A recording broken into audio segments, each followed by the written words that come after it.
नमस्कार। भोरे भोर में आपका बहुत बहुत अभिनंदन करते हैं। जिस तरह से आप लगातार बिहार की राजनीति को देख रहे हैं और एक नई धारा जो युवाओं की है उसको लेकर के चर्चाएं तो काफ़ी लंबे समय से चल रही हैं। उम्मीद भी जताई जा रही थी कि ये नई जो पौध है, राजनीतिक पौध जो है, जिसमें बहुत सारे राजनीतिक नेताओं के जो स्थापित नेता हैं उनके पुत्र हैं और बहुत सारे राजनीतिक फैमिली से नहीं भी आते हैं, उन लोगों ने भी अपनी गहरी पैठ बना ली है। उनमें से कई नाम तैरते हुए नज़र आपको आ रहे होंगे।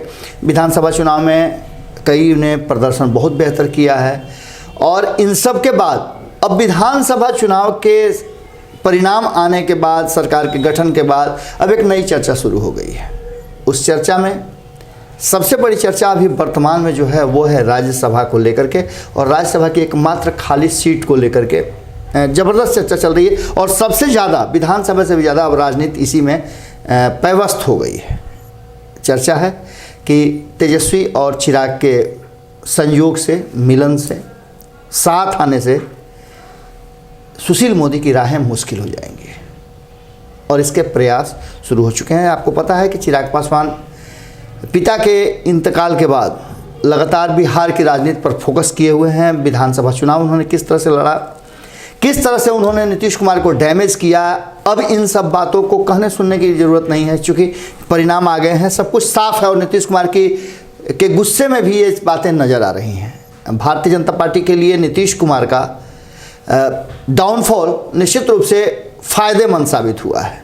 नीतीश कुमार को जितनी सीटें कम आई हैं उसकी लगभग आधी से ज़्यादा सीटें कहीं ना कहीं भारतीय जनता पार्टी के खेमे में गई हैं, खाते में गई हैं, और इससे भारतीय जनता पार्टी काफ़ी उत्साहित है।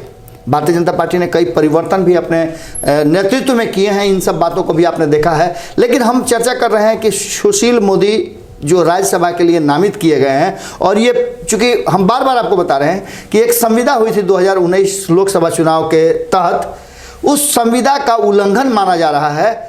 राजनीतिक चर्चा में भी इस बात को माना जा रहा है कि एक दलित को हटा करके राज्यसभा में एक दलित नेता को कम करने का जो लगातार जो दलितों के प्रति भारतीय जनता पार्टी के जो रवैया है, जो उसका सोच है, उसको लेकर के भी सवाल कई बार खड़े होते रहे हैं। इन सब बातों को लेकर के कहीं ना कहीं सुशील मोदी के लिए राज्यसभा का चयन करना सबको खटक रहा है। हालांकि चिराग पासवान ने कई ऐसी बातें की है, चिराग पासवान से मेरी भी मुलाकात हुई थी, पर वो ऑफ द रिकॉर्ड है, इसलिए उन बातों की चर्चा मैं नहीं करूंगा। लेकिन एक बात तो तय है, चिराग पासवान ने जो ऑन द रिकॉर्ड जो बातें कही हैं उस बातों में साफ स्पष्ट होता है कि वो काफ़ी भारतीय जनता पार्टी के व्यवहार से आहत हैं। उन्हें जदयू से कोई लेना देना नहीं है, जदयू के व्यवहार से भी उनको कोई लेना देना नहीं है, क्योंकि जदयू चिराग पासवान के बाद दोबारा जुड़ी थी भारतीय जनता पार्टी और एनडीए से। चिराग पासवान ने साफ तौर पे इन बातों को इंगित करते हुए कहा है कि ये जो सरकार बनी है और ये चुनाव हुआ है 2020 का, ये अस्थाई चुनाव नहीं है। 2025 से पहले कभी भी चुनाव हो सकते हैं। इसके लिए उन्होंने अपने पार्टी के लोगों को तैयार रहने की भी बात कही है। लेकिन इन सब के बाद उनके भाव और चेहरे एक बात ज़रूर बता रहे थे कि उन्होंने कहा कि न तो उन्होंने अपनी माताश्री का नाम आगे किया है और न ही वो इस मुद्दे पर, हाँ कार्यकर्ता हैं, उनकी भावनाएं हैं तो वो बहुत सारे की बातें करते हैं, लेकिन उन्हें पूरा भरोसा है कि भारतीय जनता पार्टी एनडीए में उनके रहते हुए कोई उचित फैसला और समुचित फैसला करेगी। अगर सुशील मोदी का नाम उन्होंने आगे किया है तो कुछ सोच करके किए होंगे। उन्होंने साफ तौर पर कहा कि मेरी संख्या नहीं है, इसलिए इन सब बातों का मेरे लिए चर्चा करना थोड़ा मुश्किल है। लेकिन राजनीति में जो बातें सामने से कही जाती हैं उसके पीछे बहुत सारी बातें होती हैं। आपको बता दें कि एक ऑफ़र चिराग पासवान के सामने बहुत बड़ा है। हालांकि ऑफ़र तो उन्हें विधानसभा चुनाव में भी मिला था।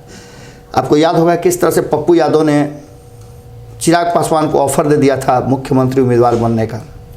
इसके अलावा बहुत सारे गठबंधन बन रहे थे जिसमें चिराग पासवान का इंतज़ार किया जा रहा था। इंतज़ार तो महागठबंधन भी कर रहा था कि चिराग पासवान अगर कोई सोच रखें या इस तरह की बातें करें, लेकिन चिराग पासवान ने सीधी तौर पे वो दो रास्तों में से एक रास्ता चुनना उचित समझा था। एक तो एनडीए में जो उनके साथ सीट शेयरिंग को लेकर के बातें चल रही थी उसके लिए उनसे कोई स्पष्ट बात नहीं की गई थी। एक बात इतना तो स्पष्ट नजर आया, जो बातें उनसे हुई उस बातों में इतना स्पष्ट था कि कहीं ना कहीं चिराग पासवान को जो सम्मान और मान मिलना चाहिए था वो नहीं मिला।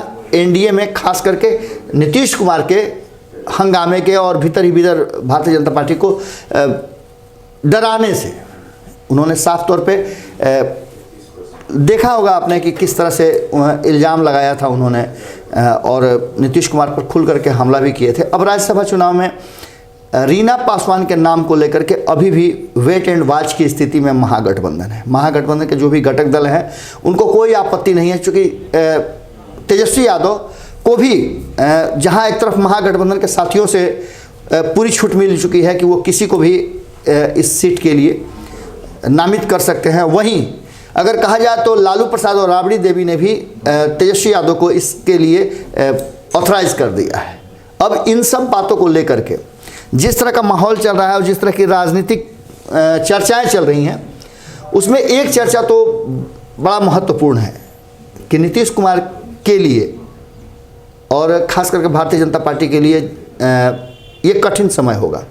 अगर सुशील मोदी के अगेंस्ट में रीना पासवान महागठबंधन की उम्मीदवार होती हैं तो बहुत कुछ बदलने वाला है।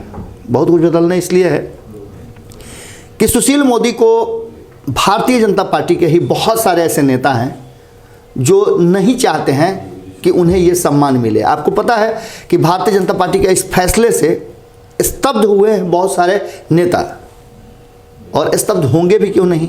जो बड़े बड़े कद्दावर नेता थे पिछले 15 सालों से, जिनकी तूती बोलती थी बिहार में, वो अचानक से संट किए जा चुके हैं। और जब कोई संट किया जाता है तो आपको पता है कि क्या होता है, उस पर कितना गुजरता है। सुशील मोदी को संट किया गया था तो आपने देखा कि जैसे उनकी उप मुख्यमंत्री की कुर्सी छीनी गई थी तो उनके एक्शन से आपको पता चल गया होगा कि वो कितना ज़्यादा गुस्से में है।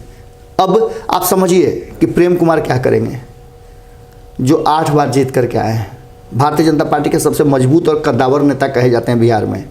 हालांकि सुशील मोदी के पीछे पीछे चले हैं, मंत्रालय के लिए चलते रहते हैं।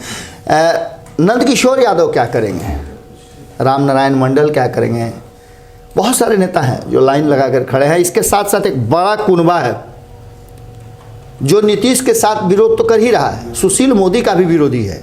वो भी इस इंतजार में है कि बिहार की राजनीति में क्या परिवर्तन होगा। मैंने आपको बहुत पहले बताया था कि भारतीय जनता पार्टी के बहुत सारे ऐसे नेता थे जो खुल करके तो नहीं लेकिन भीतर खाने में ऑफ द रिकॉर्ड ये बातें कहते थे कि एक बार ये नीतीश और सुशील मोदी की सरकार भस जाए, गिर जाए, इनको उतना सीट नहीं आए, एक बार झटका इन्हें लग जाए तो भारतीय जनता पार्टी भी खड़ी हो जाएगी और हमारे लिए भी भारतीय जनता पार्टी को खुल करके सपोर्ट करने का मौका मिल जाएगा। बहुत सारे नेता हैं जो भारतीय जनता पार्टी के हार्डकोर नेता हैं, पर उनको डर इस बात का है कि सारा किया धरा उनका सुशील मोदी क्रेडिट ले जाएंगे। और क्रेडिट से भी बड़ी बात है कि वो नीतीश कुमार के गुणगान में और नीतीश कुमार के साथ के लिए वो कुछ भी किसी हद तक जा सकते हैं। बीजेपी का ये प्रयास कि सुशील मोदी और नीतीश कुमार की जोड़ी को तोड़ा जाए और बिहार में एक नई राजनीति की शुरुआत की जाए, नवाचार की शुरुआत की जाए, इसकी शुरुआत लगभग हो चुकी है। अब ये राज्यसभा का चुनाव जो है, इंतजार हो रहा है कि जो दलित सीट खाली हुआ है, अगर चिराग पासवान से बहुत सारे लोग मिलने जुलने की भी बात कर रहे हैं। चिराग पासवान का 4-5 दिनों तक, जब तक नामांकन नहीं हो जाता है तब तक बिहार में टिके रहना, समीक्षा करना और बहुत सारी बातें इस बात की तरफ इशारा कर रही है कि बिहार की राजनीति में एक बड़ा भूचाल ला सकते हैं ये युवा जो हैं, ला सकते हैं। आपने देखा कि किस तरह से मुकेश सहनी एक भूचाल लाए और मंत्री बन गए हैं। आपने देखा है किस तरह से संतोष सुमन, हालांकि मांझी फ्रेम में है लेकिन मांझी से ज़्यादा संतोष सुमन का इस बार चला है और उन्होंने भी मंत्रालय ले लिया। अब मौका है विपक्ष में बैठे कन्हैया कुमार की, पप्पू यादव की, उपेंद्र कुशवाहा की, चिराग पासवान की और तेजस्वी यादव की, और भी बहुत सारे नेता हैं। इन लोगों का समय आया है और इनको अपने आप को प्रमाणित करना है। तेजस्वी यादव लगातार अपने आप को प्रमाणित करना है, कभी कभी बहक जाते हैं, होता है जब चीज़ें आपके अनुरूप नहीं होती हैं तो आपके मन में बहुत सारी बातें होती हैं, लेकिन चीज़ें तो चिराग पासवान के अनुरूप भी नहीं हुई हैं। हालांकि उनसे जब हमारी बातचीत हो रही थी तो वो संतुष्ट नज़र आ रहे थे। उन्होंने एक बात तो निश्चित रूप से कही कि उनके पिता ने उन्हें जो संस्कार दिए हैं, राजनीतिक संस्कार से लेकर के पारिवारिक संस्कार, उसमें बहुत सारी ऐसी बातें हैं जो वो खुल करके नहीं कह सकते हैं। राजनीति में बहुत कुछ कहने से नहीं, चुप्पी से भी बहुत कुछ होता है। और ये चुप्पी अगर कहीं राज्यसभा के लिए खुल गई तो निश्चित रूप से चुप्पी टूटी तो आप समझ ही सकते हैं कि बहुत कुछ हो जाएगा। सीटों का आंकड़ा आप जानते ही हैं कि अभी जो देखने को मिल रहा है कि 126 सीटें हैं, लेकिन बहुत कुछ है। लेकिन हो सकता है कि कहीं दलित प्रेम जीतन राम मांझी का जग जाए तो 26 का जो आंकड़ा है वो 22 भी हो सकता है। और अगर 22 में से एक भी इधर उधर कहीं छटक गए तो राज्यसभा की सीट बीजेपी के हाथ से निकल सकती है और सुशील मोदी का राह मुश्किल हो सकता है। हो सकता है कि कहीं इस सारी बातों को लेकर के, भविष्य की राजनीति को लेकर के मुकेश सहनी का भी मन इधर उधर हुआ तो व्हिप जारी कर सकते हैं कि उनके जो सदस्य हैं विधानसभा के, वो विधानसभा से बाहर रहे। उसमें भी काम गड़बड़ा सकता है। खैर, और बहुत सारी बातें हैं। क्या कुछ होगा वो तो 3 तारीख को जब नामांकन दाखिल हो जाएगा, अंतिम प्रक्रिया जब उसकी शुरू हो जाएगी, नाम वापस ले लिए जाएंगे, जांच हो जाएगी, उसके बाद कौन आमने सामने है। हालांकि अभी तक प्रयास चिराग पासवान की तरफ से हामी का है, जिसका इंतज़ार तेजस्वी यादव कर रहे हैं। जो सूत्र हैं वो बता रहे हैं कि संदेशवाहक संदेश लगातार आदान प्रदान कर रहे हैं और इस आदान प्रदान में बहुत कुछ अभी होना बाकी है। देखने वाली बात होगी कि बिहार की राजनीति किस करवट बैठती है। हमने आपको कहा था, भारत लाइव लगातार कहता आ रहा है कि इस बार 2020 से 2021 के बीच में 1 साल के अंदर में 30 सालों की राजनीति तय होने वाली है। और ये भविष्य कौन तय करेगा, कौन बनेगा भविष्य, इस पर भी मंथन चल रहा है। जुड़े रहें भारत लाइव के साथ, खबरों का सिलसिला लगातार जारी है। नमस्कार। अगर ये वीडियो पसंद आई और वह बिहार के राजनीति और बिहारियत से सरोकार रखेनी तो सब्सक्राइब बटन दबा के चैनल के सब्सक्राइब कर ली। ओजे एगो घंटी बा, ओकरा बटन दबा देला से कुल सटीक और मारक खबर रुआ मुफ्त में मिल जाई। अगर रुआ पत्रकारिता के हमनी के नया प्रयोग में सहयोग कर चाहतानी तो ज्वाइन बटन दबा दी। पेटीएम नंबर नोट कर ली 9386816700। धन्यवाद।